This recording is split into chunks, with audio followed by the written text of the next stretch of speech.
امی بازار گئی تھی، میں اور بھابھی گھر پر اکیلے تھے۔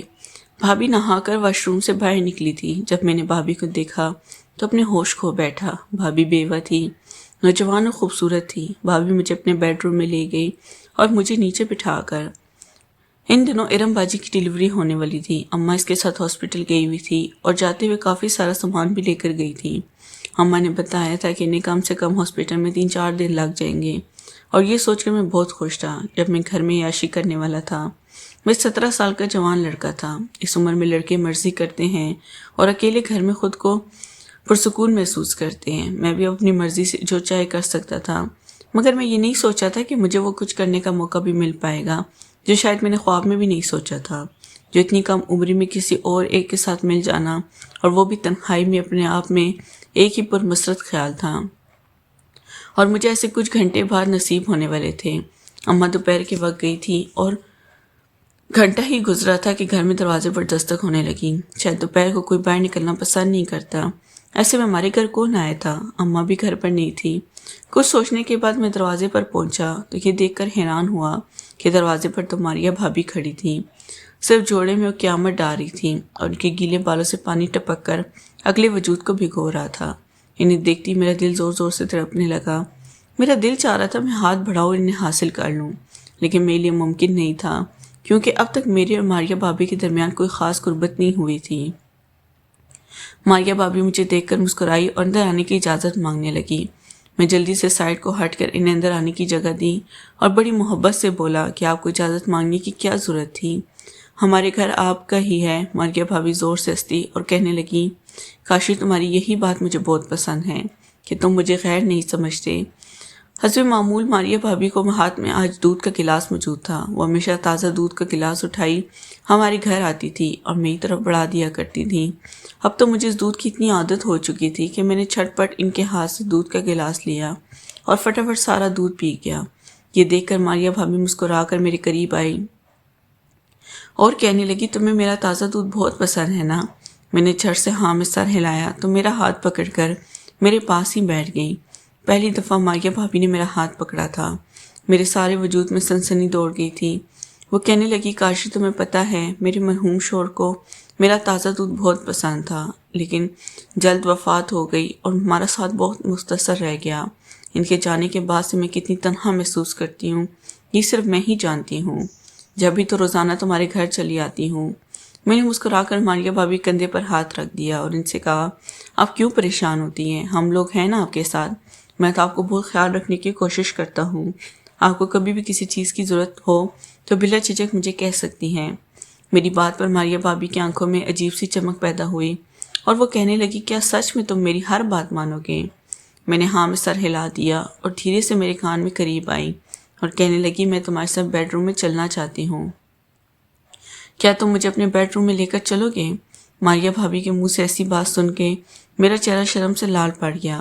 میں صرف 17 سال کا تھا اور پہلی دفعہ کوئی عورت میرے اتنی قریب آئی تھی، اور پھر سیدھا بیڈ روم میں جانے کے بعد تو میں واقعی شرم سے پانی پانی ہو گیا تھا۔ وہ میرے آنکھوں میں آنکھیں ڈال کر دیکھتے ہوئے کہنے لگی، کیا ہوا؟ کیا تم میری بات نہیں مانو گے؟ ماریا بھابھی کا انداز ایسا تھا کہ میں دل ہار گیا، یا پھر شاید یہ میری عمر کا نتیجہ تھا، یا پھر وہ جذبات جو کافی دنوں سے میرے دل میں پل رہے تھے۔ میں نے ماریا بھابھی سے کہا، بنا سوچے سمجھے نے اپنے کمرے میں لے گیا۔ وہ سیدھی اپنا دوپٹہ ایک سائڈ پر رکھ دیا، میرے بیڈ پر لیٹ گئی۔ سچ کہوں تو مجھے ماریا بھابھی سے امید ہرگز بھی نہیں تھی۔ انہیں ہمارے گھر آتے ہوئے مہینہ ہوا تھا، لیکن کبھی بھی ہم دونوں کے درمیان کھل کر ایسی کوئی بات نہیں ہوئی تھی، اور آج اچانک وہ میرے بستر پر آ گئی تھی۔ میں نے پہناوا ہٹایا اور خود بھی بستر پر پہنچ گیا۔ ماریا بھابھی نے میرے کان پکڑے اور کہنے لگی، تم تو بہت ہی زیادہ شرارتی ہو۔ کاشی اس سے پہلے کہ میں ہاتھ بڑھا کر انہیں چھوڑتا یا حاصل کرنے کی کوشش کرتا، ماریا بھابھی نے ایسی حرکت کی کہ میرے ہوش اڑ گئے۔ میں نے حیرانی سے پوچھا کہ اب کیا کر رہی ہیں؟ وہ مسکرا کر کہنے لگی، یہ بھی محبت کرنے کا ایک طریقہ ہے۔ وہ میرے پیروں میں بیٹھ گئی اور اس کے بعد جو کچھ ماریا بھابھی نے 6 گھنٹے میرے ساتھ کیا وہ میں ساری زندگی نہیں بھول سکتا۔ ایسا لگ رہا تھا کہ بھابھی کوئی بہت ٹرینڈڈ عورت ہے، ان کے لیے یہ کوئی نئی بات نہ ہو۔ خود مجھے کچھ دیر پہلے والی بات آئی جب میں نے دیور کو ان کے گھر سے نکل کر جاتے ہوئے دیکھا، اور اس وقت جس دروازے پر کھڑی تھی وہ چونکا دینے والے لمحات ہوں۔ میں سوچ میں پڑ گیا کہ ماریہ بھابی اپنے دیور کے ساتھ بھی، کیا ہر کوئی ان کے بارے میں ٹھیک کہتا ہے کہ ان کے اپنے دیور کے ساتھ بھی تعلقات ہیں؟ پھر کچھ ہی دیر مجھے میرے سوال کا جواب مل گیا جب ماریہ بھابی 4 گھنٹے تک لگاتار ابھی دروازے عمر خوبصورت اور جوان عورت جو کچھ مہینے پہلے ہمارے پڑوس میں شفٹ ہوئی تھی۔ شروع میں تو ماریہ سے واقفیت نہیں تھی، پھر ایک دن وہ خود تازہ دودھ لے کر ہمارے گھر آئی، اماں سے اپنا تعارف کروایا تو ہمیں پتہ چلا کہ وہ ایک بیوہ عورت ہے جو اکیلی رہتی ہے۔ ماریہ بھابی سے کوئی نہیں تھا، البتہ کبھی کبھار ان کا دیور ان سے ملنے کے لیے آ جایا کرتا تھا، اور ماریہ بھابی نے بتایا کہ ان کا خرچہ بھی وہی دیور اٹھاتا ہے۔ ماریہ بھابی بہت نرم مزاج تھی، بلکہ محبت کرنے والی عورت تھی۔ جب وہ پہلی دفعہ ہمارے گھر تازہ دودھ لائی تو میں نے جلدی سے وہ دودھ پی لیا، کیونکہ مجھے ان کے وہ تازہ دودھ بہت پسند تھے، اور واقعی وہ دودھ بہت لذیذ تھا جو ماریہ بھابی بنا کر لائی تھی۔ اس میں کچھ میوہ جات میں ملے ہوئے تھے۔ میری پسند دیکھتے ہوئے کہنے لگی میں جب جاؤں گی تو ماریہ دودھ ضرور لاؤں گی، اور پھر ان کی اماں سے کچھ ایسی دوستی ہوئی کہ وہ روزانہ دوپہر کو ہمارے گھر آنے لگی۔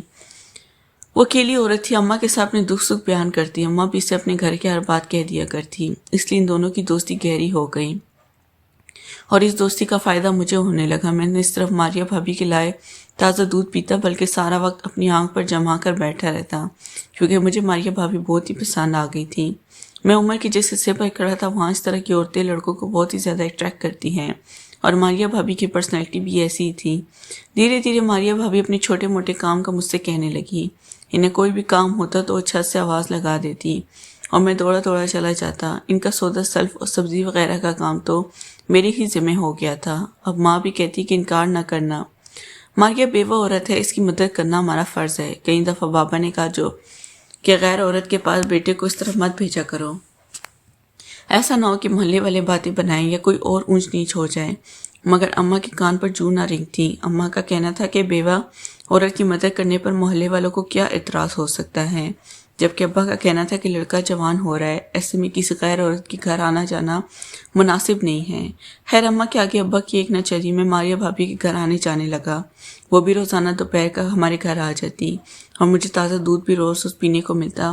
کئی دفعہ ماں نے منع بھی کیا کہ روزانہ دودھ مت لایا کرو، کاشی کی عادت خراب ہو جائے گی، لیکن ماریہ بھابی کہتی کاشی کوئی غیر تھوڑی ہے، میری اتنی مدد کرتا ہے تو کیا میں اسے ایک دودھ کا گلاس بھی نہیں پلا سکتی؟ ماریہ بھابی اس کی محبت کے آگے نہ صرف امی خاموش ہو جاتی بلکہ میں بھی خوش ہو جاتا۔ ماریہ بھابی کو ہمارے گھر آتے 15 دن ہی گزرے تھے کہ میری بڑی بہن صوبیہ کے سسرال والے ہمارے گھر چھوڑ کر چلے گئے، کیونکہ اس کی ڈیلیوری ہونے والی تھی۔ اس کے سسرال میں قانون تھا کہ عورت کا پہلا بچہ اس کے میکے میں ہی پیدا ہوگا اور سارا خرچہ بھی میکے والے اٹھائیں گے۔ میرے ابا ایک سرکاری دفتر سے نوکری کرتے تھے، ہمارے پاس پیسوں کی کوئی کمی نہیں تھی، اور پھر صوبیہ باجی میری اکلوتی بہن تھی، اس لیے اماں کو ان سب معاملات پر کوئی اعتراض نہیں تھا۔ لیکن ماریہ بھابی نے اماں کو سمجھایا کہ کوئی طریقہ نہیں ہے، اس طرح کون اپنے گھر کی عزت کو میکے چھوڑ جاتا ہے، یہ تو سسرال والوں کا بچہ ہے، انہیں پیدا کروانا چاہیے۔ ماریہ بھابی کی بات سن کر اماں کو احساس ہوا کہ وہ ٹھیک کہہ رہی ہیں، لیکن اب کیا ہو سکتا تھا؟ البتہ اس بات کا نتیجہ یہ نکلا کہ اماں چھوٹی بڑی بات ماریہ بھابی سے پوچھنے لگی، کون سے ہاسپٹل سے لے کر جائیں؟ صوبیہ باجی کے آنے کے بعد ماریہ بھابی کے چکر کچھ زیادہ ہو گئے، وہ اکثر صوبیہ باجی سے بیٹھ کر کچھ نہ کچھ بات کرتی نظر آتی اور میں صرف دور سے ہی دیکھا کرتا۔ شاید عورتوں کے معاملات تھے، اس لیے میں نے کبھی دخل اندازی نہیں کی، اور پھر 3-4 دن ہی گزر تھے کہ ایک شام صوبیہ باجی مجھے کہنے لگی کاشی مجھے زیادہ میرے گھر لے چل، کوئی سامان لے کر آنا ہے۔ میں حیران ہوا کیونکہ باجی کی طبیعت ٹھیک نہیں تھی، اور ایسے میں اتنا لمبا سفر کر کے دوبارہ سسرال جانے کی کیا ضرورت تھی، مگر یہ سوچ کر خاموش رہا شاید کچھ ضروری سامان ہوگا۔ اور پھر صوبیہ باجی میرے ساتھ سسرال گئی اور واپس بھی ایک بڑا سا کالے رنگ کا تھیلا اٹھا کر چلی آئی۔ جب ماریہ بھابی ہمارے گھر آئی تو فوزیہ باجی کہنے لگی میں نے آپ کے کہنے کے مطابق سب کچھ اماں کو دے دیا ہے، آپ میری آنکھیں نہ کھول دیں تو مجھے اس بات کا احساس ہی نہیں ہوتا۔ نیکسٹ پارٹ کے لیے چینل کو لازمی سبسکرائب کریں۔